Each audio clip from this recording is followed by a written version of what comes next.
Yeah, we gonna talk about it right here. I'm gonna talk about everything you like. I'ma make it real quick, cause it's Tynee Talks. And I'ma talk about it. Yeah, cause it's Tynee Talks. And I'ma talk about it. Hey Talkers, today's show is brought to you by Pure Cuts located in Mansfield, Texas. That is 801 North Main Street in Mansfield, Texas.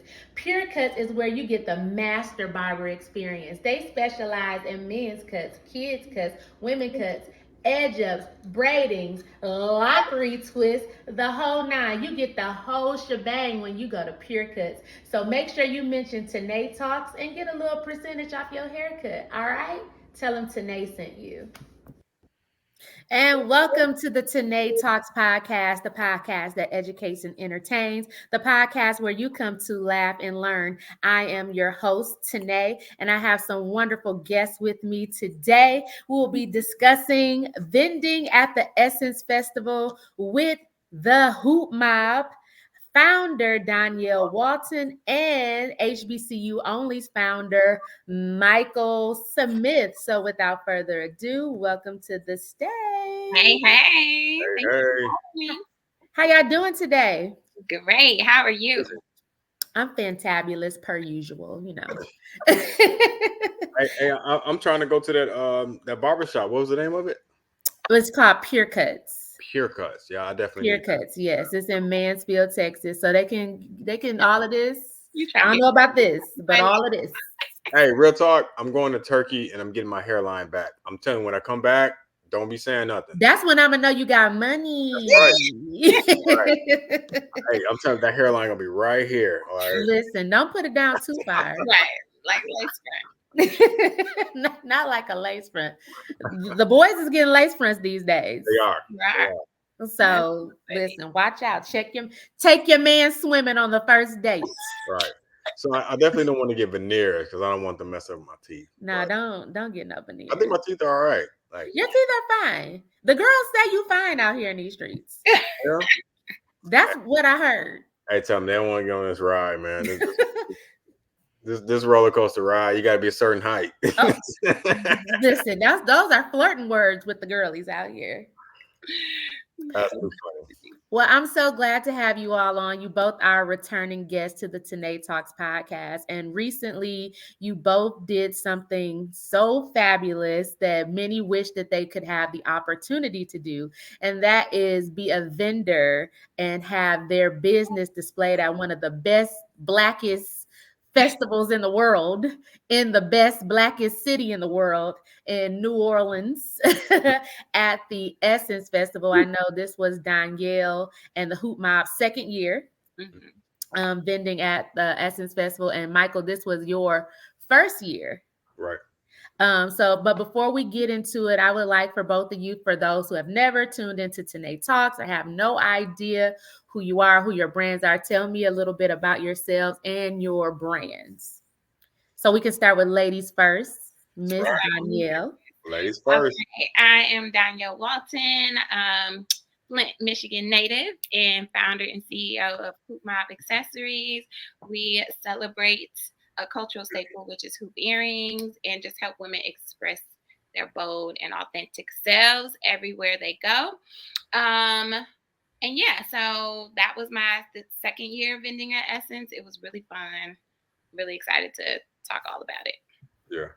Excellent. Michael? So HBCU Only, we make custom supplies for HBCUs, but we can also make custom supplies for small businesses. But our number one seller are our umbrellas. This is one of them. But we can make umbrellas for your specific business if that's what you want. But again, HBCU Only is a marketplace for HBCUs to come and buy specific merch. So if you're looking for umbrellas, you're looking for hand fans, like so. We got rugs. We have a bunch of stuff that is non-traditional. So t-shirts, hoodies, hats. We don't do that. We do other things, So it's been going well. So we're looking forward to expanding. I love that. And I have used both of you all's products. I feel like I am an ambassador for HBCU only, but I'm an unofficial ambassador for the Hoop Mob. Everywhere I go, I let people know about Hoop Mob. I wear Hoop Mob to work often or wherever I go, and I have had people join the mob. So my steady mobbing for life. Thank you. So how did you come up with the idea for your particular niche for HBCU only, Michael? So there was a gap. Honestly, there was a gap with access. So if, like, let's just say that you went to Stanford, University of Michigan, Miami, whatever, you can find anything in your school. So if you wanted a mouse pad, or if you wanted a phone charger, rug, whatever it was, you can find that for your institution. But I realized that for HBCUs, the access wasn't there. So you couldn't go and get graduation balloons or rugs or uh, bags, a tote bag, whatever it was. You couldn't find that stuff. It was always hats, hoodies, t-shirts. Mm-hmm. And so I just, my homeboy Stacy Williams, my homeboy, brother from another mother. He was back in Michigan, and he was like, "Man, why don't you do umbrellas?" And at first, I was kind of resistant. And I was like, "Nah, who does umbrellas?" And so I made a mock up, and it did well.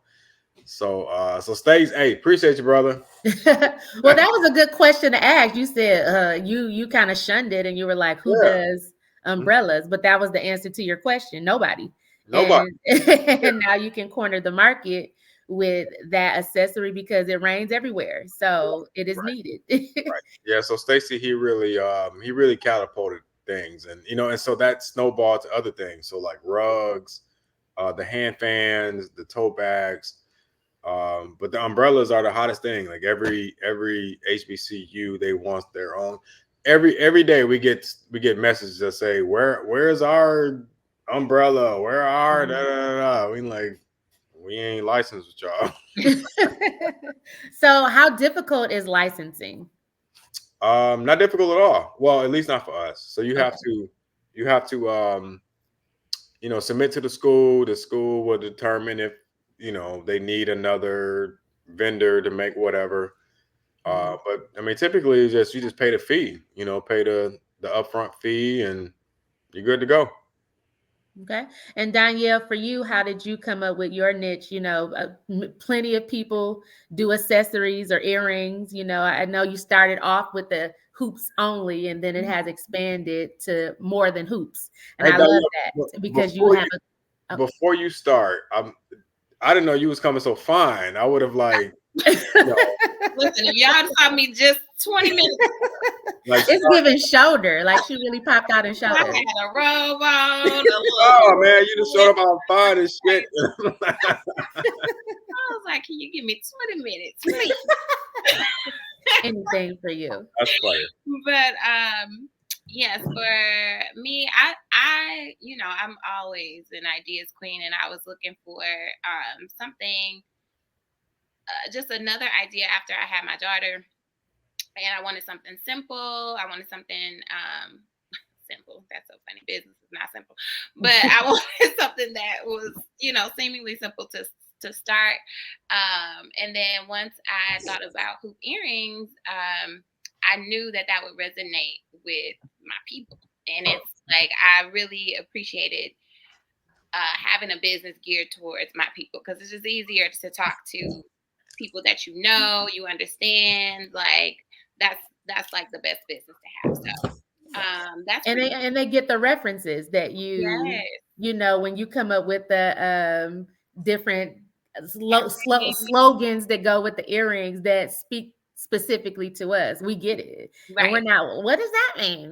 We completely get it. Yes, exactly. So so that's really how it came about. I was kind of looking for an idea, and just thank God when you're looking for something, he gonna show you something. So the idea came about, and I did sit on it for maybe like a year, just trying to figure out like, what would it look like? What kind of products would I like to have? And then, you have that little bit of self-doubt in the beginning, but once it got rolling, it just took off. What made you transition over to, Hoop Mob accessories? I feel like I know because you've been in the fashion world. For those who don't know, she's worked at the O magazine and all these things, and she's always been a fashionable young lady. She know how to put the things together. She could have been like a merchandiser. She could have been a buyer. Like, Yeah, you could still do all those things. Like, that's clearly your wheelhouse. Yeah, I've always been creative, and shout out to my grandmother because that's where I get that fashion sense from. But what made me expand to all accessories is that, just wanting to offer our customers something more. They would ask, like, can we get a matching necklace, or I would love this as a bracelet or something like that. So I just knew that there was room to add more to the collection. So Excellent. So I know that you all vend at multiple events, and with Essence, I feel like being the mecca of Blackness. How does being a vendor at Essence compare to being at any other event? What makes it greater or lesser or equivalent? Like, what is the difference from this event as it compares to all other events? I'll start. Essence is really, I would say, some other vendor shows, or maybe it's a festival or something like that, it's really hit or miss. You don't know if your right target audience is going to be there. You don't know how the turnout is going to be. You don't know if people are really going to be in the shopping mood, or if they're there to eat or something else, So it's a little hit or miss with other shows. With Essence, it's like, if you come ready, that's all it takes, really. You know what I mean? Like, if you come ready, if you know how to work a booth, if you know how to sell, then that's it. Especially if the Essence, especially if you're selling to Black people, Right. basically. You know what I mean? Like, if you know your audience, you know your products, and you come prepared, like, there's no way that you can't at least recoup what you spent to get there. Right. Yeah. But it is like Mecca, basically. And Yeah. it's worth, to me, even with the ups and downs and the challenges of getting to the show, because we live in Michigan, so to get down there with all of our stuff and our people for several days, like, we have to be there at least a day or two before the show even starts, and then it's 3 days, and then you got to break down. So it's a huge investment before you even get there. Right. And so when we get there, it's like, we got to take advantage of this time while we're here, and really, because that's the first. Sometimes this is the first. Most times, this is the first time people are getting introduced to you. That was my main question last year: was, have you heard of the brand before? And lots of people had not. And it really just shows you, because we were kind of popping online already, Yeah. So like, we got our customers, like, people know us. No, the world is very vast. Yes, indeed. There is more people to yet still reach. So, that Essence is worth it, and it is Mecca. You said something very important, that at some other festivals, some people just brought enough money for food, or, they're not looking to spend more. Maybe it cost them so much to enter in that they don't have additional funds to, contribute to the vendors. But you're saying with Essence, do you feel like people come with a mind to spend, like they're ready to spend, they put it in their budget to spend? I would say so. Yeah, for sure. Yeah, I think that people show up to Essence to get like keepsakes. So whether it's earrings or bags or whatever, free stuff. So they had BeautyCon. I know that BeautyCon was a big deal for women, so they were going to that section and getting like free samples and bags and all this kind of stuff. So, the line was like literally out the door. Like, people to get that free. Matter of fact, not you got some too. I had a bag. Well, okay, so it wasn't my bag, but it was some brand, the pink. I can't think of the name of it. Probably It was like Miel Organics or something. yeah, that's exactly what it was. So I got like 5 meal bags because they were giving them out for free. Yeah.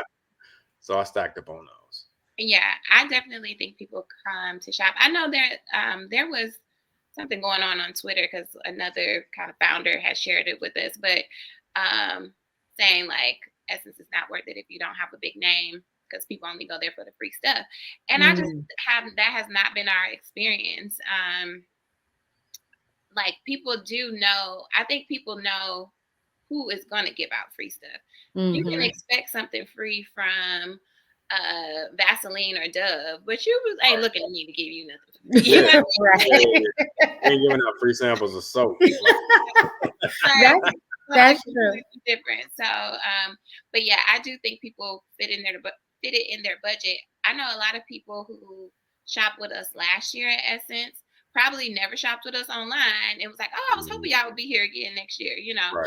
And so that also sparked our mind of like, man, a retail space would be really nice for us because people love to have that interactive experience shopping as much as online has taken off.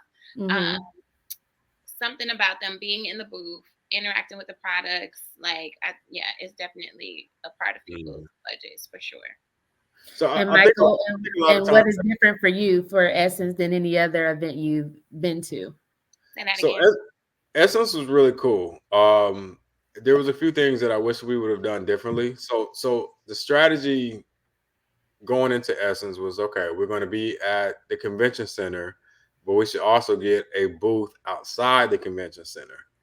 You know, so whether it be like Bourbon or somewhere close to Bourbon, and that honestly just didn't work out the way that we wanted it to. So we only did it Friday. Okay. So Friday happened. We were like, nah, that's not gonna work because it rained. It rained like crazy. The weather was terrible Friday night or Friday evening, and Saturday we were like, nah, we just gonna focus on the convention.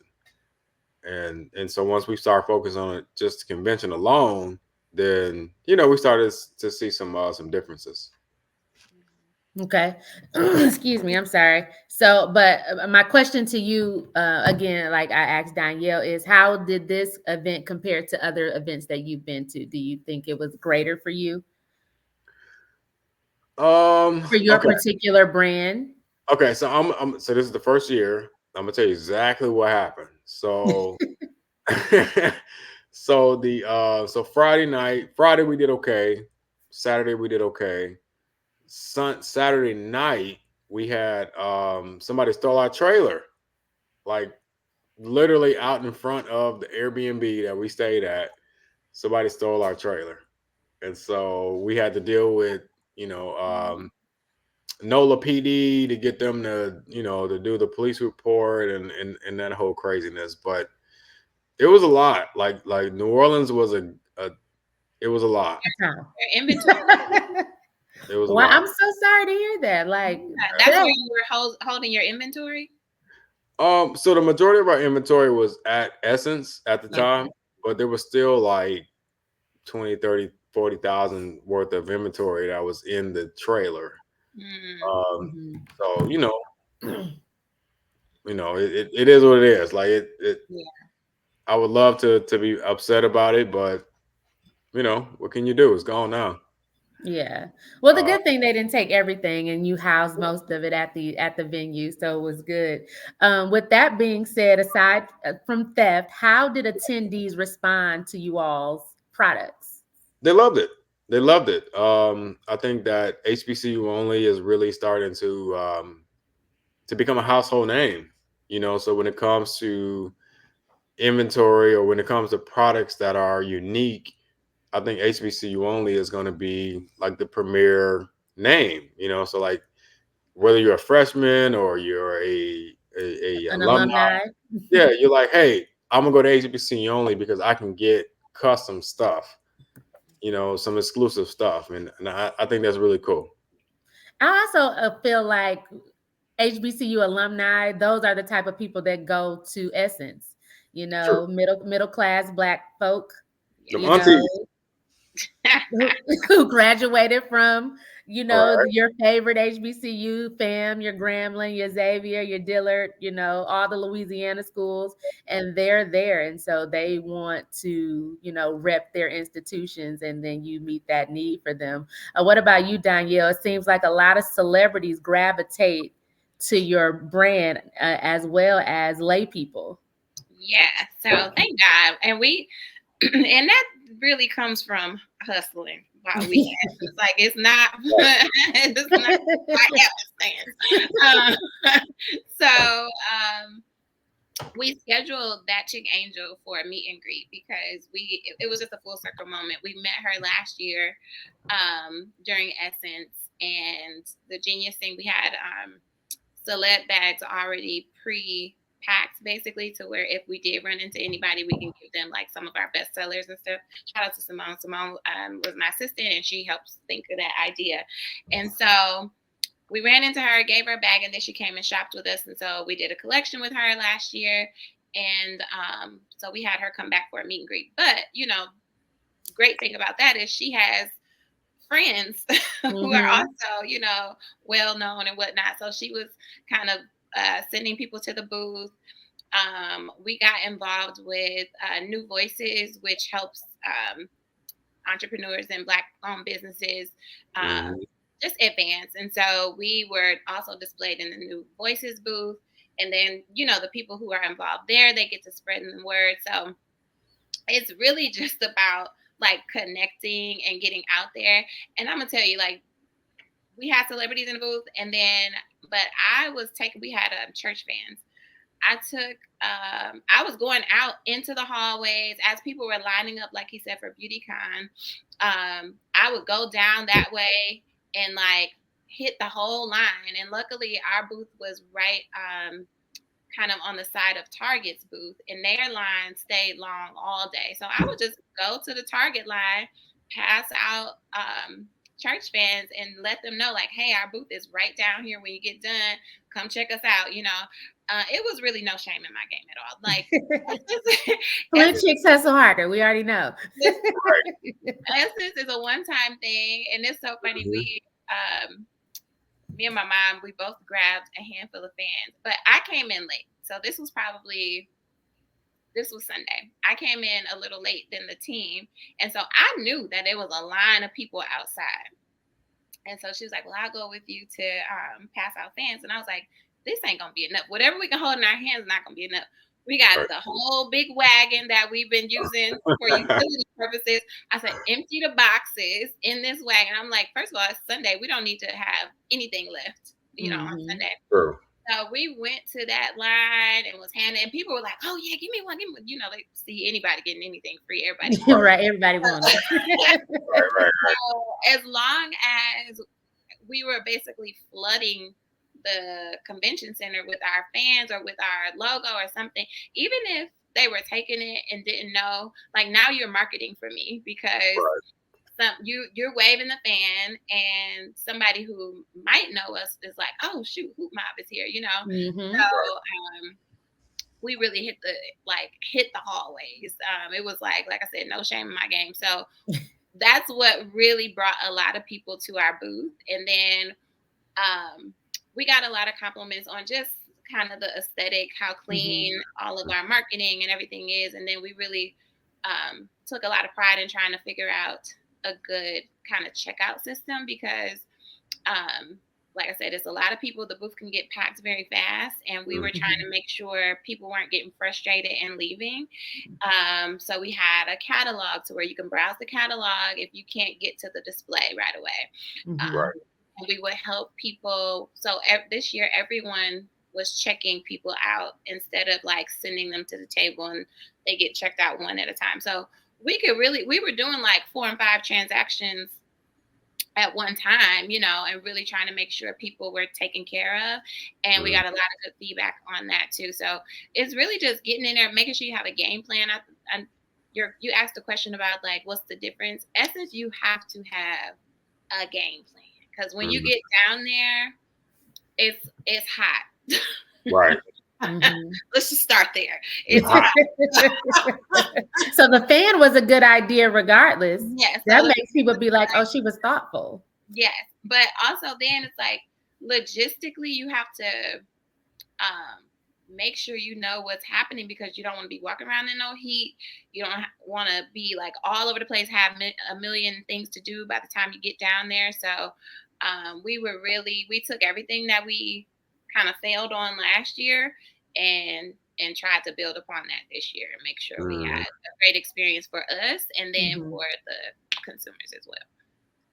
That's a really great strategy. Speaking of that, we talked about the good techniques and things you did to improve things for yourself and the consumer. But what I know, Michael, you talked about theft, but what are some challenges that a person, who wants to bring their business down to Essence, what are some challenges they can expect to face?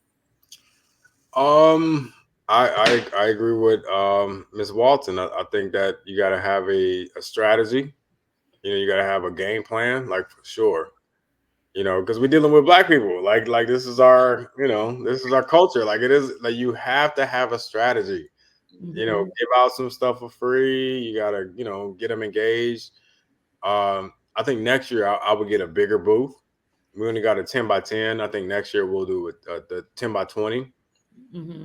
Just because the brand is growing to the point to where people need to have the space to navigate. You know what I'm saying? Like they need to come into your booth, look around, determine if they want to buy something or not, and then they move on to the next bite, the next place. But I think a 10 by 20 will really, give them the room and the desire to buy. So again, coming up with a strategy, making sure that you got your everything in order.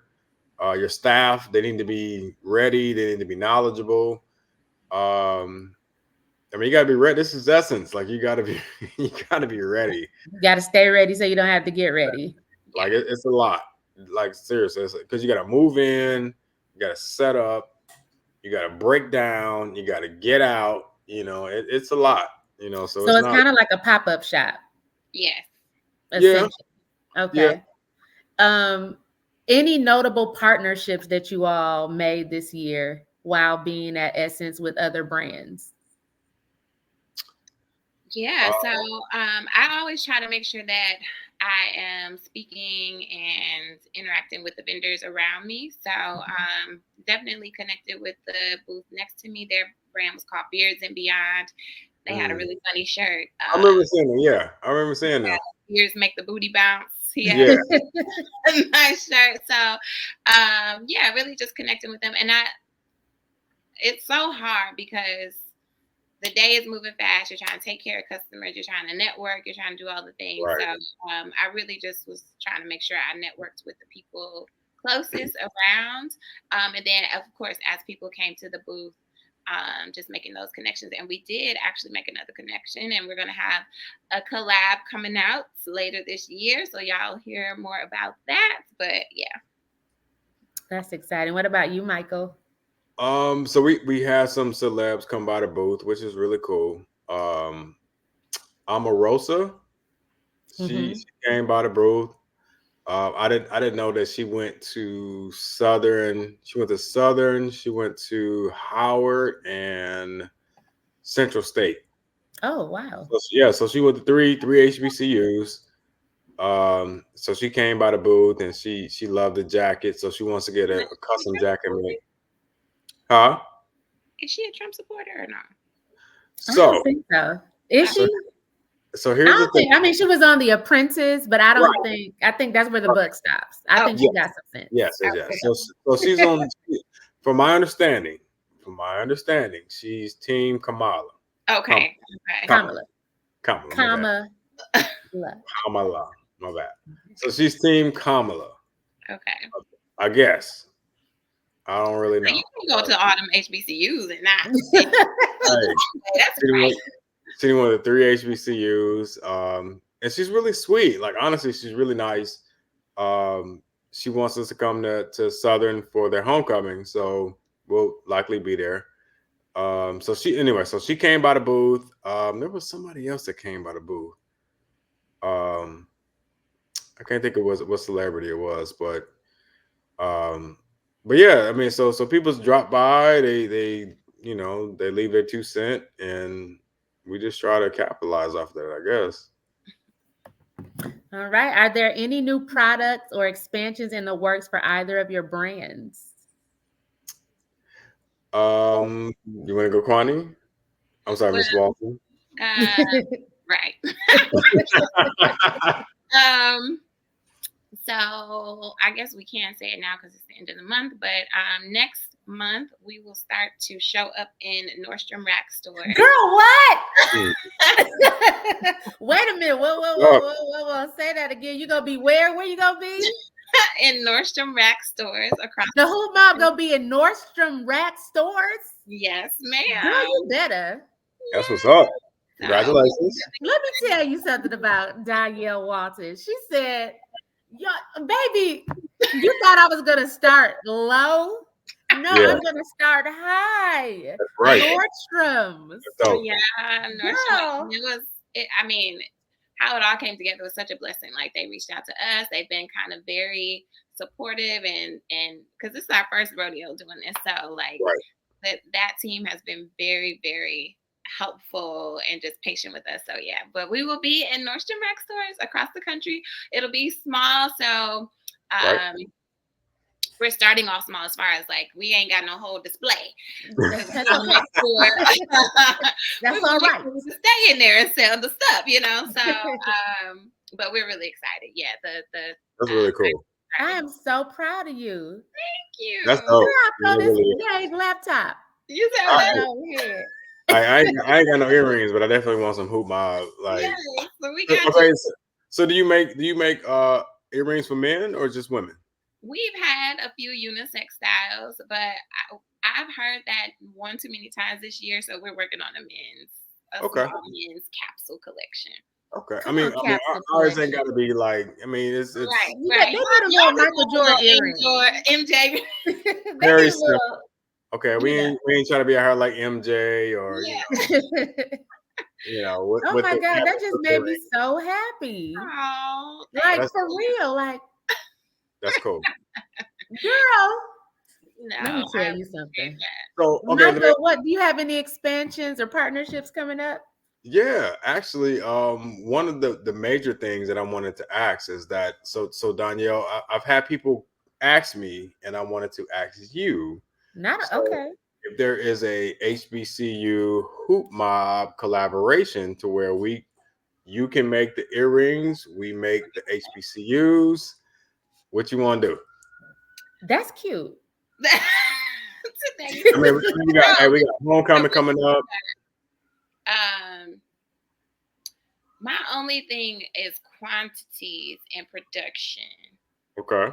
Stuff like that. But absolutely, yes. Okay. And now, especially, look, I'm technical, but it's more easier on the back end to collab that way now. Yeah, for sure. Okay, offline. Let's get that together because let me tell you, all the Black people love something with they want a bison. Yep. They want a rattler. I know the rattler. My husband's a rattler. He gonna buy some rattler stuff. Florida A&M, Florida A&M, we love you. Thank you. Like, for real, Florida A&M is Florida A&M. Cool. Like, I know they be shopping. Oh my God, I love y'all. Florida A&M, I love y'all. I love you, Sam. I'm an honorary rattler.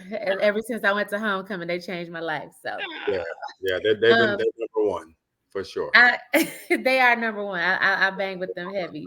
And I don't want to hold you guys too long. I really thank you for your time, but this is very important because we come from Flint, and I know that Donyale in the past has said we kind of scrappy or whatever, but we are literally, every time I post someone from Flint, I say we are everywhere and we do everything. We got people in television production, Jaquavis, Ashley, Antoinette. Kayla. Everywhere I look, we're in some facet of pop culture. Right. Like, we're literally in everything. We're in the food industry. I don't know why. Like, people in Flint, they go to LA and they do very well. They do, or Atlanta. Or Atlanta. They do very We well. got people that make granola. We got people that make taco seasoning because Who the hell make granola? Karima Simon, she's an engineer. She make granola? She makes granola. It's called Very Good Granola. Is what it's called. It's called Real Good Granola. Okay. Yeah, send me that link. I love granola, like bro. And then Ronika just posted the other day that the lady that's over Tubi is from Flint. Yeah. I was like, and we do a lot of things, and we got this hustle inside of it. We have this insatiable need. I don't know what it is to make a name for ourselves, to make a mark in this world. And so how has being from Flint influenced your products and your business journey? I'm gonna say that being from Flint, I think, has helped with the business tremendously because we are just real people. And we're super personable, relatable. And coming from Flint, there's no reason to really put on airs, and people really resonate with that. Yes, Hoop Mob is growing. We've done great things. We have great things coming up. But I think people appreciate the fact that, I'm not trying to be bad and bougie all in their face all day long. You know what I mean? Right. We go live, I go live, and I'm kikiing with my customers, and it's still some humility there. And I think to be successful, but still understand where you come from, still have a level of humility, because it's all just a blessing anyway. You know what I mean? So I think that has helped in the business, because this one right here, I can only do so much schmoozing, and you know what I mean? It only goes so far. Okay. I can be so bougie, then you go a little Flint gonna slip out, every time. But I think people really appreciate that. I think that's true. And you feel like when you do your lives, you feel like they're homegirl. They feel like they know. With me knowing you, it's like, look at my girl. You know what I mean? So you make them feel like they know you, or they went to college with you, or they went to high school with you. You give them that vibe. And in a world full of frauds, yes. Flint, what our anthem is, ain't no future in your fronting. Okay. Shout out to Bree. So we don't like that fronting. It's be you, be real, be authentic. And I guess to your point, I feel like that gets us far. Yes. It sometimes it can be a little, because real recognize real, and sometimes fakes flee from that. Yes. But in the end, the real wins. And what say you, Michael? So I grew up on Copeman and DuPont. Okay. Like right there on Welch. We got the was it Music Planet? I don't think no, Music Planet is on Carpenter Road. Yeah, okay. What was the other one that was on? You was on Welch. You talking about in that tapes? Nick's tape. No, it wasn't Nick's tapes. Nick's was on Pasadena. Nick's was on. It was on Pasadena. Oh yeah, that was on Pasadena, but that's near Copeman. That's in that little area. So literally on the corner of Welch and DuPont, there was a music. There was a. I can't think of the name of it though. I know what you're talking about, because it was by that Little Caesars. They had one of the best Little Caesars. Yep. So I used to eat at the Little Caesars every day after school. I would walk to the Little Caesars and go my ass home. There was a corner store on the corner of Welch and Chevrolet. The drive-through store. Yep. I bought my first my first Tupac bootleg from that space. I got my first Black and Mild from that space. My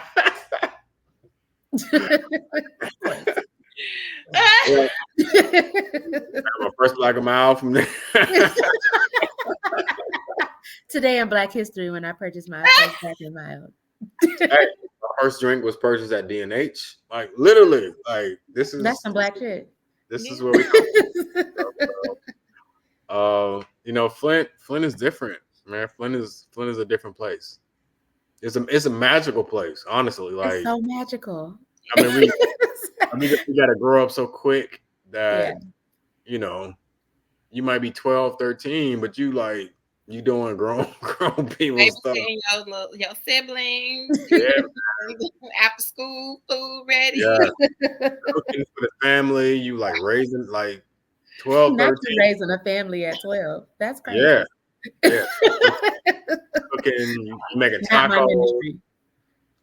Yeah, so I probably got off the question. Honestly, I don't The remember. question is, how did being from Flint shape your business acumen? Oh, okay. It taught me how to be professional. It taught me how to hustle. It taught me how to, kind of see the bigger picture. I think that that Flint really it grounds you. It grounds you because you come from a very tight knit community. You come from a space with not a lot of opportunity, and you just grow that hunger. Like, I don't want this to be the rest of my life, and Mm-hmm. I think you just plant a flag and you make it work. You You make it make it work. do what it do. And lastly, what advice would you give entrepreneurs from Flint looking to get into unique culturally significant products or make it to a stage such as the Essence Festival? Um, I would say be a professional. Like, first off, you have to be professional. Like, you can't bring some, backyard barbecue stuff to Essence. Like, it has to be, Yeah. you know what I'm saying? You got to be ready. You got to be like corporate ready. So you got to have your packaging right. You got to have your team needs to be uniform. You have to have information that you can give out. Like, this is not like some you can't bullshit this. Like, it is what it is. Like, this is corporate money that we're talking about. And You know, you're being shown amongst, like I said, the Targets, the McDonald's, like their booths and their installations are like unmatched. So right, you don't want to look subpar compared to right. stuff like that. Obviously, your small businesses and whatnot, but I would say, like you said, make sure you just kind of have all your ducks in a row. Make Mm, sure you do a lot of research. And I have a Pinterest board of like different displays and like mm. vending ideas and like, how to set up the booth for flow and stuff like that. Like doing all that research is going to be so helpful. And then also your numbers. So before we even left, we knew when we was this penny pinching. I said, I ain't got to be this tight next year. This is tight. But we knew how much inventory we were taking and how much we planned to make based off of that, Mm. and how much we needed to make again to break even.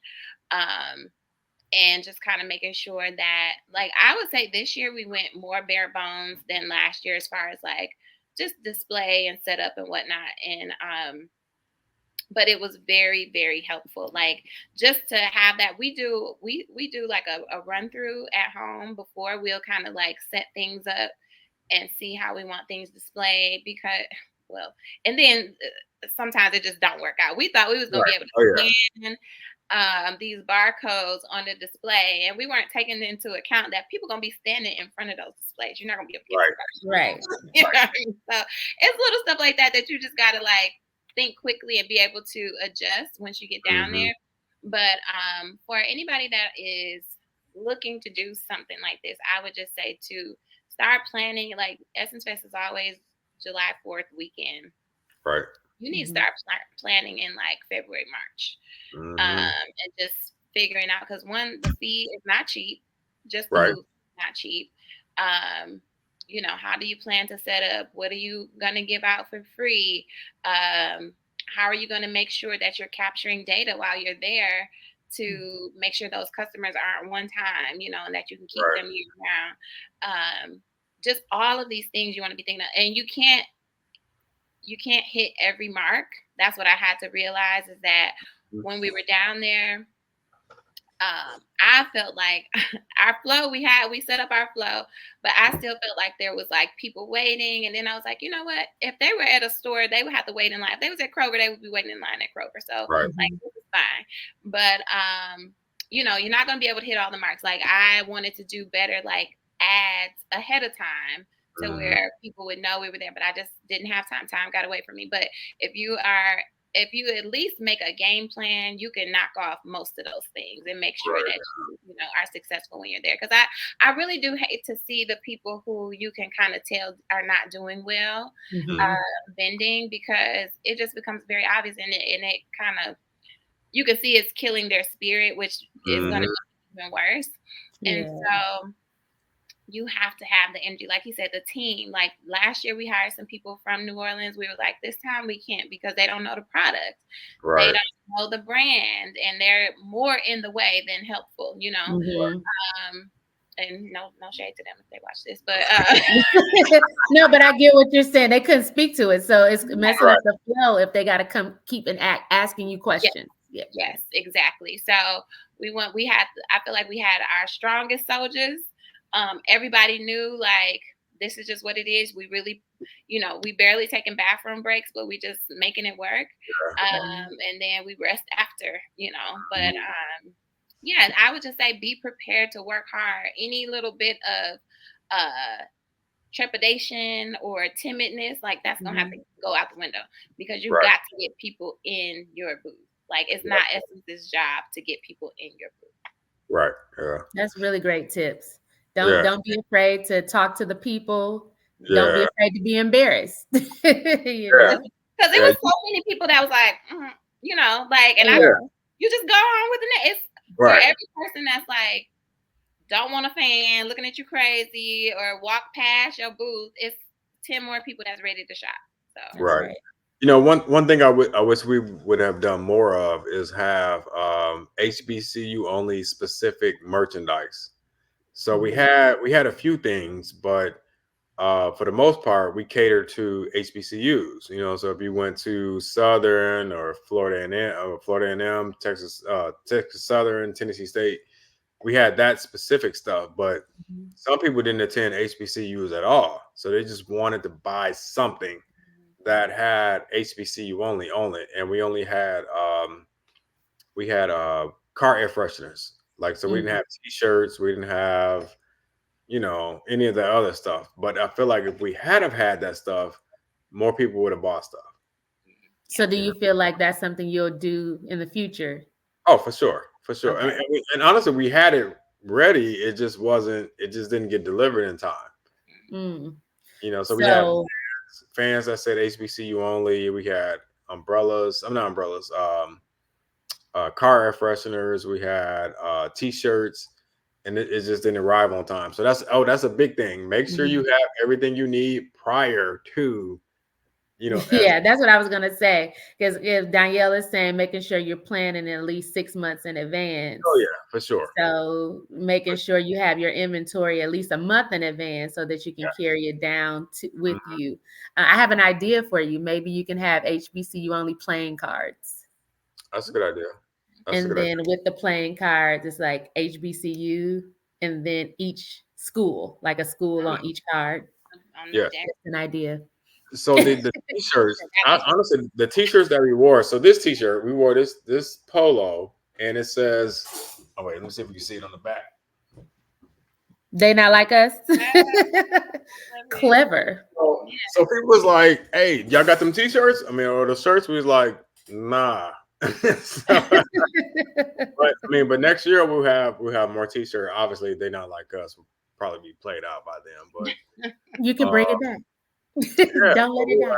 We'll have some T-shirts and just more paraphernalia that's specific to the brand, and get people to buy it.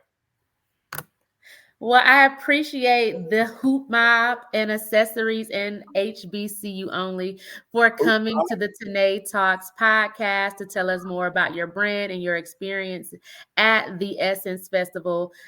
Your knowledge and experience is invaluable, and I know that it will help entrepreneurs out there who are looking to get to the world stage. They're at the best and blackest cultural festival in the land, in the nation, down in New Orleans. You gave some really great insight, especially letting people know that professionalism reigns king in this type of business.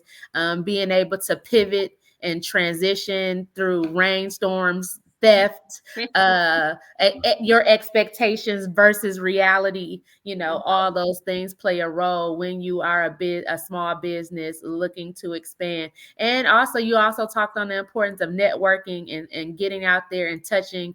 As my brother would always say, you got to shake hands and kiss babies. That goes a long way in the business world, being personable with people to make them want to connect to your brand. So I'm very proud of both of you all, knowing where we come from. We're all alumni of the Flint Central High School. We're all alumni of the trenches of Flint, the school of the hard knocks. and you all make it look so easy. You would give someone the impression that they can wake up with an idea and execute it as greatly as you all have. And I know that it is no walk in the park, but you all make it look that grand. That's why people wake up and think, I can do that. But maybe you can't. But you give wish you the best. But you all make it look that way, because I've seen where it has come to where it has been from when Michael first called me and told me about his idea, and to see the growth and expansion, and to see you, Donyale, from selling cars to everything, to being in For You to Envy, dancing. I to watch it is so beautiful. It is the most beautiful thing to see. And now to know that you'll be in Nordstrom Rack and soon in Macy's and all the places you will be there. So I'm just excited, and I look forward to your growth and expansion. So thank you for coming to the Tynee Talks podcast, the podcast that educates and entertains, where you come to laugh and learn. And in true Tynee Talks fashion, I can't let y'all go without y'all giving some shout outs. So who you gonna give a shout out to? Shout out to my daughter, Victory, because she shares her mama with Hoop Mobb. I call them sisters. Hoop Mobb is her sister, okay? Yeah, her other sibling. Yes. So shout out to my baby Victory and my fiance. Hey, fiance, my girl is a congratulations. And Michael? You guys have a wedding date yet? No, not yet. In 2026. 2026. Mm-hmm. It's going to be fabulous. It's still exciting. Congratulations. That's really dope. Let me see the ring again. He did great. Okay. I have to do the face. Right. You got to do everything with your left hand, like. Right. I was about to say that. Hey, when women get engaged, do everything with their left hand. They be turned up. And I'm already left-handed, so I've been ready. Okay. Stay ready. Born ready. Funny. That is too funny. Shout out. So obviously my daughter, she just turned 12. She's the ambassador for HBCU Only. So shout out to Bailey. And the team. Like let me see, Ahmad, Stacy, Reese, Denise, there's anybody that helps, because it's a lot. It's a lot of behind the scenes stuff. And, those people don't really get a lot of credit. They just do it because they love you. Mm-hmm. They want you to succeed. So I appreciate all you guys, man, for real. I don't think HBCU Only would be where it's at unless I had that backing. So I appreciate you guys. Tynee Talks, because you came to Honeyland, not Honeyland, Togetherland. Togetherland. Oh my God, it was hot as an air fryer. It was 1,000,000 degrees outside. Donyale, it was so hot. And I sold those. I know that's right. I know. Oh my God. Like, I don't think I've ever been that hot ever in life. Yeah, it was one of the hottest days on earth. Yeah, it was a lot. But yeah, I appreciate you guys connecting, and I'm looking forward to what happens next. All right. And until next time, thank you guys. Thank you. All right, later.